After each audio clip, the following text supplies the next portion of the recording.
अभी हम थोड़ा सा पीछे जाएं तो इंडिया में कास्ट सिस्टम की जगह वर्ण का सिस्टम था। पढ़ाई और एजुकेशन सिर्फ ब्राह्मण करते थे, रक्षा और राजपाट क्षत्रिय संभालते थे, वैश्य सिर्फ व्यापार करते थे और जो शूद्र थे वो इन तीनों वर्णों की सेवा करते थे। लेकिन इनमें कोई ऊपर या नीचे नहीं था, ये सिर्फ काम के हिसाब से डिवाइडेड था।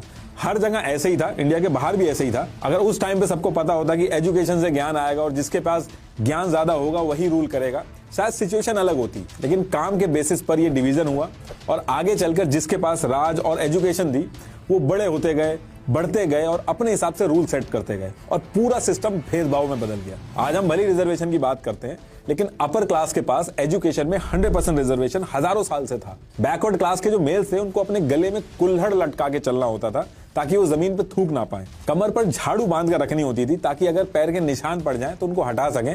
अनटचेबिलिटी, छुआछूत, ये इंडिया की रियलिटी है, इसको हम इग्नोर नहीं कर सकते। लेकिन वो अपनी कास्ट की वजह से कुछ नहीं कर पाए। आप खुद सोच के देखिए, जिसको छूना अलाउड नहीं था वो कुछ भी नहीं कर सकता, उसको इंसान ही नहीं माना जा रहा था। चींटियों को आटा खिलाया जा रहा था लेकिन इंसान को छूना अलाउड नहीं था। और जब छूना अलाउड नहीं था तो वो ना तो पढ़ सके, ना उनको नौकरियां मिल सकी और इस वजह से उस पर्टिकुलर कम्युनिटी की जो कैपेबिलिटी है वो कम होती गई। जनरेशन टू जनरेशन यही चलता रहा। लेकिन इस चीज को बिना समझे लोग बड़ी आसानी से बोल देते हैं कि बैकवर्ड क्लास कम कैपेबल होते हैं।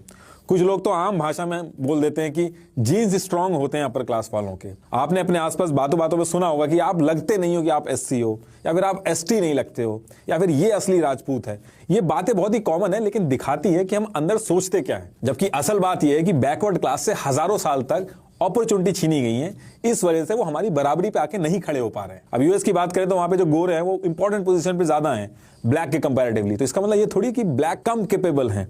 इसका सिंपल सा मतलब ये है कि वहां पे भेदभाव हुआ है। वेद व्यास जी जो दासी पुत्र थे, आज की भाषा में वो दलित होते लेकिन वो महर्षि थे।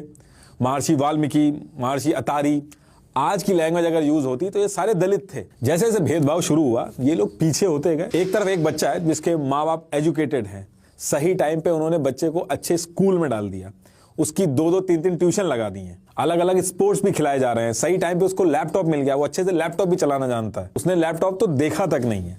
तो इन दोनों में से अगर किसी की नौकरी लगेगी तो किसकी लगेगी? जो पहला बच्चा है उसी की नौकरी लगेगी, वही सक्सेसफुल होगा, वही आगे बढ़ेगा और फिर ये एक साइकिल बन जाता है। और ये चीज यही नहीं खत्म होगी, सेम चीज इनके बच्चों के साथ भी होगी।